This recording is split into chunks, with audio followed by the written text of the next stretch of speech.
Here it is, Saturday morning, one of the days that back in my earlier days, Saturday was the day you went shopping. Today, Saturday is the day I say to myself, what am I going to do today?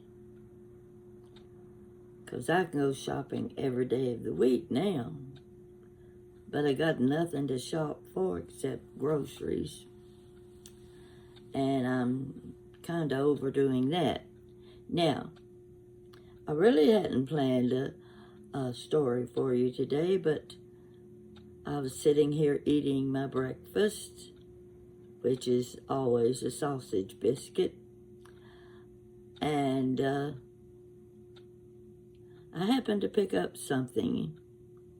I had my great big notebook from the first stories I wrote about my family history, and I'm flipping through the pages,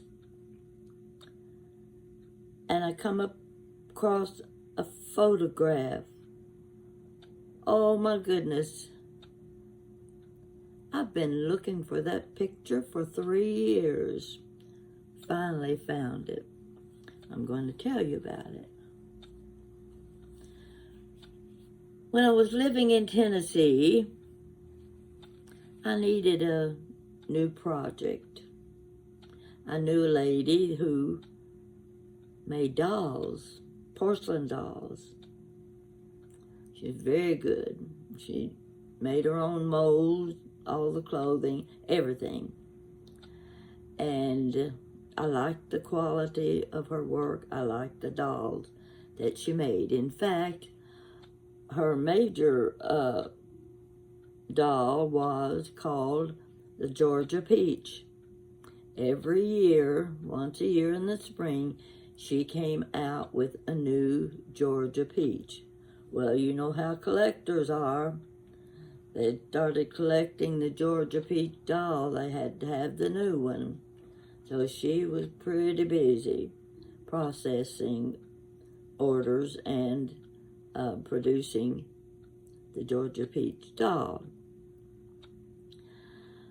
One day I drove by the little house where she had her workshop, and I stopped and I went in and looked around. There several ladies were working at tables, and I talked to the lady, and I said, do you need anyone to help make the clothes for the dolls? Yes, of course she did. And I said, well, I sew pretty good. I would like to make some of the doll clothes. Well, she was just tickled pink. And of course she gave me the usual routine of what she expected from me and the perfection of my work. And I knew that was going to be a challenge because there was a lot of work to be done in making clothes for these dolls. So she gave me the cutout pattern. Fortunately, I didn't have to cut those out. I always hated having to cut out the patterns.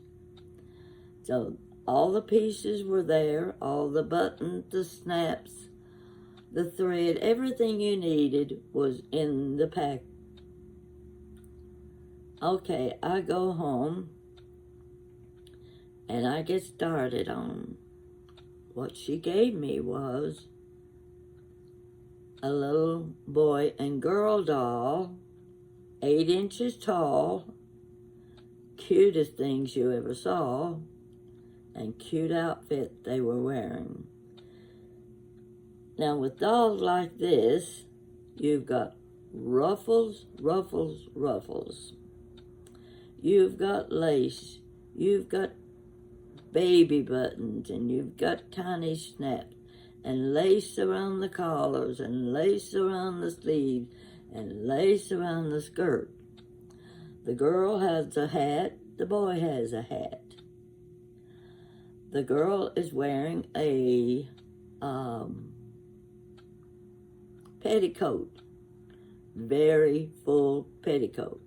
Little waistline just about that big around. You had to gather up that fabric to fit that waistline. That was hard to do because I had to really, really get the seam tight. Not only petticoat, pantaloons.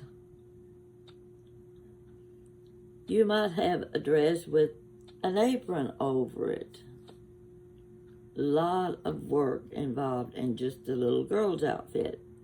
The little boy, he had a little velveteen type tam that he wore.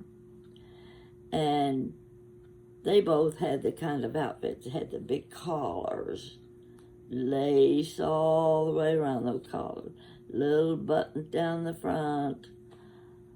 The sleeves would have little lace around the sleeve here. And, of course, her skirt had a ruffle at the bottom of the skirt. And it was edged in lace. Now, don't think for a minute putting those outfits together is easy. It isn't. And it takes time. It takes a lot of time. But I was enjoying it. But I found there was more work to it than I had realized, because I was doing these things at night after I got off work. And so I made my first outfit, and I remember taking it to the lady, and she examined it. Oh, those snaps had to be sewed on perfectly. Those buttons had to have the stitches going a certain direction. And she looked under the dress and examined every item about it.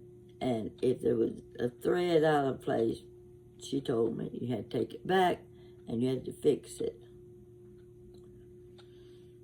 Now, I was paid $6. It'd take me a week to make the two outfits. But I want to show you what the result was. Take a close look. This was what I was making. Aren't they precious? Now, every outfit that I made, on the inside of the collar was a little ribbon with a number on it. And that was sewed inside where you couldn't see it. That number represented the person who made the outfits. So if you happen to have these two dolls and they happen to have a little ribbon inside that has the number 3, I made those outfits. But I didn't make very many because it was very time consuming and there was more involved than I had figured there would be. But I got a kick out of getting to make those little outfits. And I'm so glad I finally found, now these dolls got the little tag on the card. These little 8-inch dolls finished, sold for $135 each. That was about, what year was that? Oh, about 1998. 1998, yeah. Ooh. I think that's when I was doing the work. So, you might run across a set like this sometime. I don't know if she continued with the business after I left Tennessee or not. But she did excellent work, and you can see the little faces, how precious they are. Look at the hairstyles, and look at the ruffles on that little girl's dress. I don't know, it looked like a yard of ruffles. And the little boy on his tricycle. So if you just, I don't know if you could order just one of them. I don't think so. But if you did, the little boy came with the tricycle. So she didn't make the tricycles. I think she had those made. But this shows you one of the projects I had. Wow, gosh, that's been so long ago. But I wish I had bought one of these outfits. Wasn't that cute? Okay, I just showed you that because my last video was about porcelain dolls and bed dolls and half dolls. And I thought, when I was working on that story, I had this picture in mind, and I thought, oh, I wish I could find that photograph of the little boy and girl with the tricycle. And sure enough, I found it. Now I'm going to put it in a safe place because that goes with my memorabilia. Now, the story I wanted to tell you, while I was eating my sausage biscuit, I got to thinking about a next-door neighbor I had in Tennessee. Well, actually, he was my landlord. One of the funniest men I've ever known. His wife was sweet as she could be. And we used to go places together, have lots of fun. Now, David, they had come from Detroit, Michigan to Tennessee. Let me think. David used to tell me stories about his mother. I had met his mother, and she would remind you of, well, if you ever watched Carol Burnett's show and you saw Tim Conway as the little old man, David's mother would have been the female version of that little old man when he took those little short steps, you know, walking. One of the funniest parts of Carol Burnett's show. So he said, when they lived in Detroit when he was little, his mother would play the organ at the local theater where they had silent movies. Well, pretty obvious where David got his musical talent, because he could play anything you wanted to hear on a piano, and never had taken piano lessons. It was just such a natural talent. So he would tell me the stories about his mother playing the organ at the silent movies, and she would be watching the movie, and she would get so involved in the action she would stop playing. And of course, you know, in silent movies you had the background music throughout the entire performance, and someone would have to come and peck her on the shoulder and say, get to playing the organ, you're supposed to be playing the organ. So that was her day. I remember my mother telling me about the silent movies. She had just been married. She and Daddy had just been married 2 months.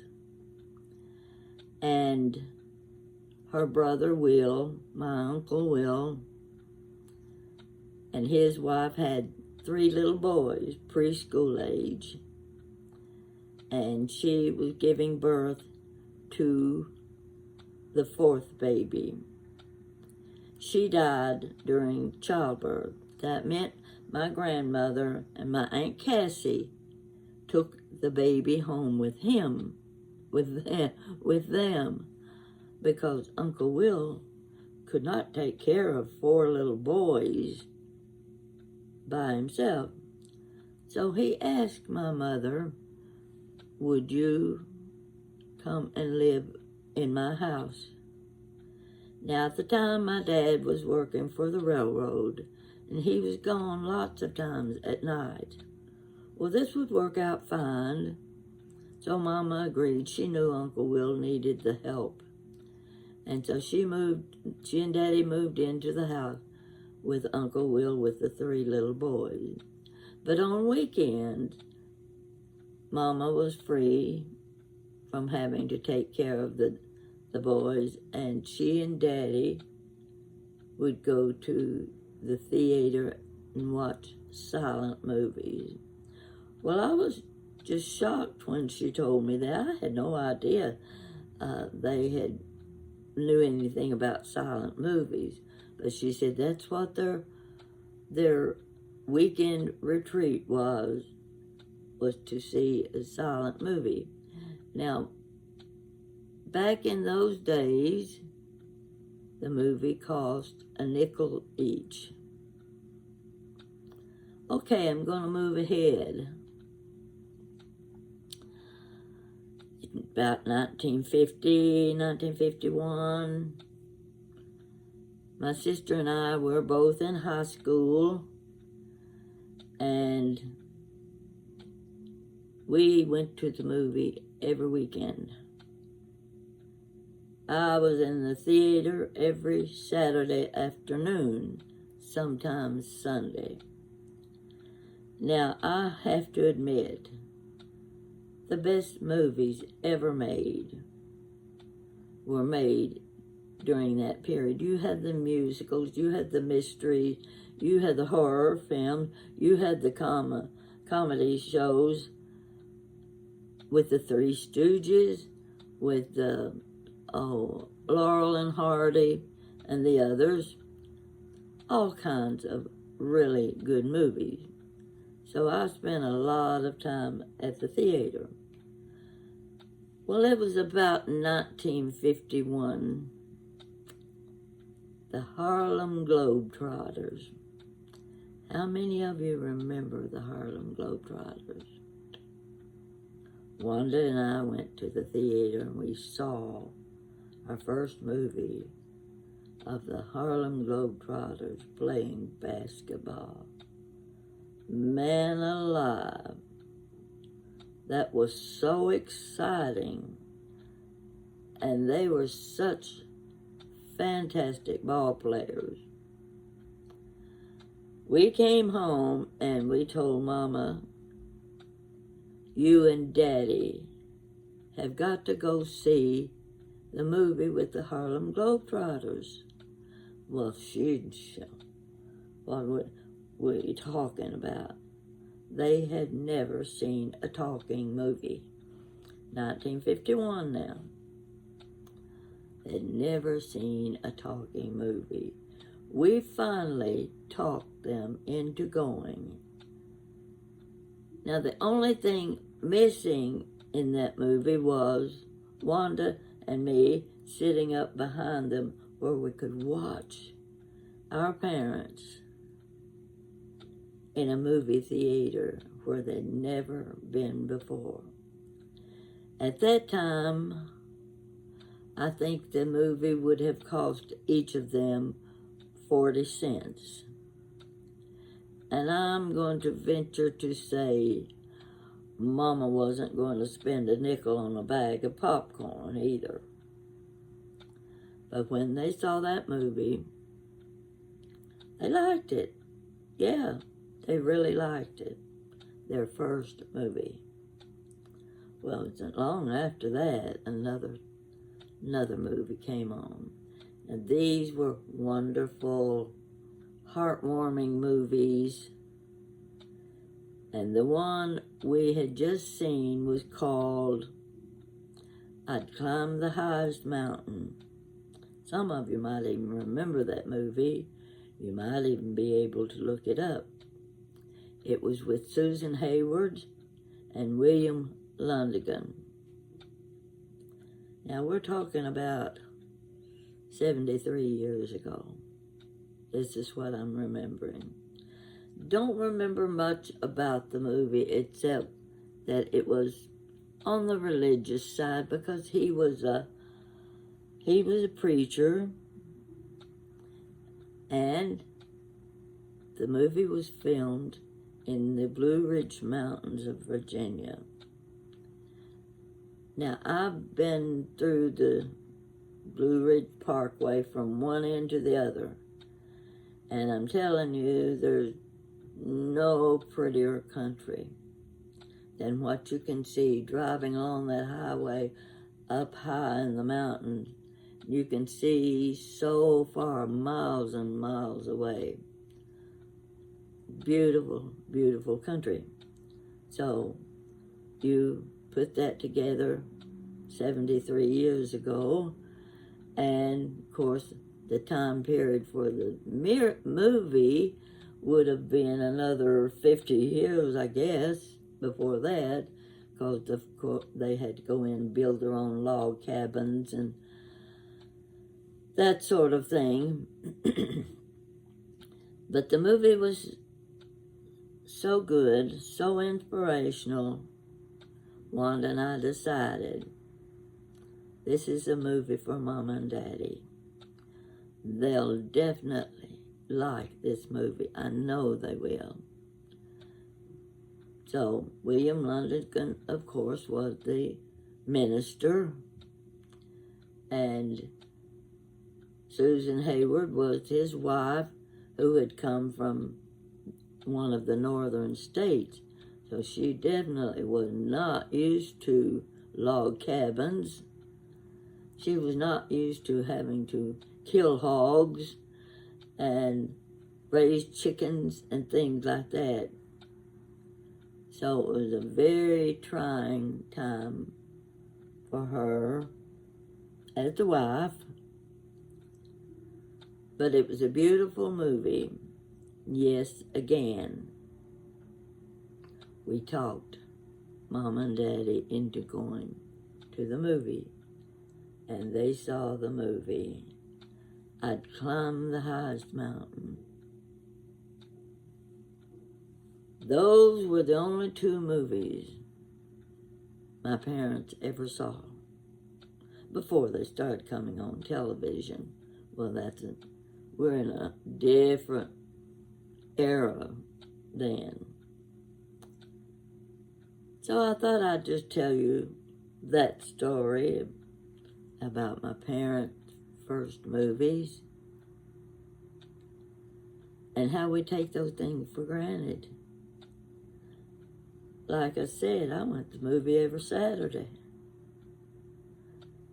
I went on Sunday only if I could get Daddy to give me a dime. And he wouldn't give me that dime unless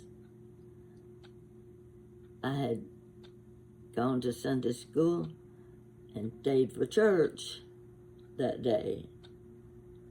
That would be on Sunday. And I grew up practically in the Hippodrome Theater. That was the best thing the teenagers had in those days, was going to the theater, seeing a good movie. And we saw many a good movie. You can look at what they show on Turner Classic Movies today, and I can usually look up there and say, yeah, I saw that movie, and I can name the stars. Today's movies, I don't average one a year. There aren't any of them I want to see, and I'm usually disappointed with the one I do see. No, the movies aren't the same anymore, and they're not the memorable type movies. I don't know who the stars are. I don't know how long they'll stay popular. They're lucky if they can make it through 2 years of popularity. Look how long people like Henry Fonda and Gregory Peck, Jimmy Stewart, they spent their entire lives performing in movies for our pleasure. They were wonderful actors. Loretta Young, Betty Davis, Joan Crawford, Barbara Stanwyck, Marilyn Monroe, Lana Turner. They were wonderful actors, and they played in wonderful movies. I can name the majority of them from the 1940 on through the 60s. But anybody that appeared in movies, 70s, 80s, 90s, and past that, I don't know their names, and I've never seen their movies. Keep in mind,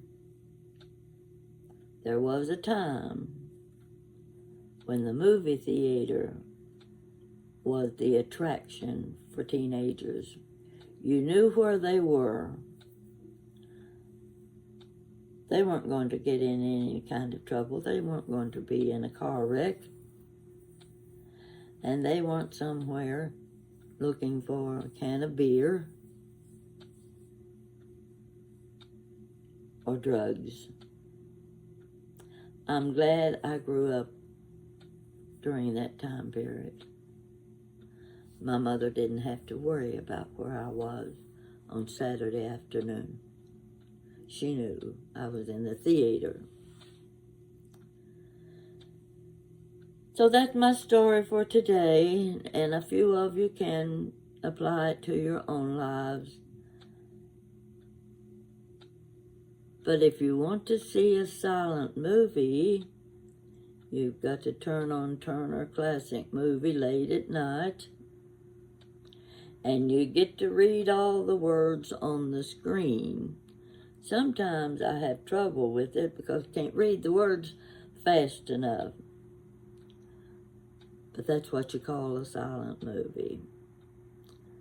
And there's still people who treasure the silent movies. So I'm going to go now. I have to go get me a Dr. Pepper. I haven't had any yet. And I've got a problem. My sink stopped up. Jan's husband, Charlie, came over. He's a jack of all trades. And he did what he could do and then decided the problem is beyond where he could reach. So Monday morning, a new plumber is going to come in with all the equipment. And I'm drinking my water out of the bathroom sink. Well, that's just one of the little problems in life, and I can live with that. But I'm not going to be doing any cooking. And you know the nice thing about that is, even if your sink's stopped up, the microwave still works. So you can have a hot meal. And I've always got something left over in the refrigerator. In fact, I took my pork tenderloin. I had a big one. I cut it in half. And I just stewed it instead of putting it in the oven and putting all the doctoring it up and everything. I just used salt and pepper. And when it was nice and tender, I shredded it up and I made pork barbecue, and it is delicious. I don't mind eating a sandwich if it's a hot sandwich. And I'm going to have pork tenderloin sandwich with some potato chips for lunch. wish you were here to join me. And thanks for listening to another story. I hope you can apply it to something in your life too, and it will bring fond memories to you. So, it's going to be a pretty day today. Bye-bye.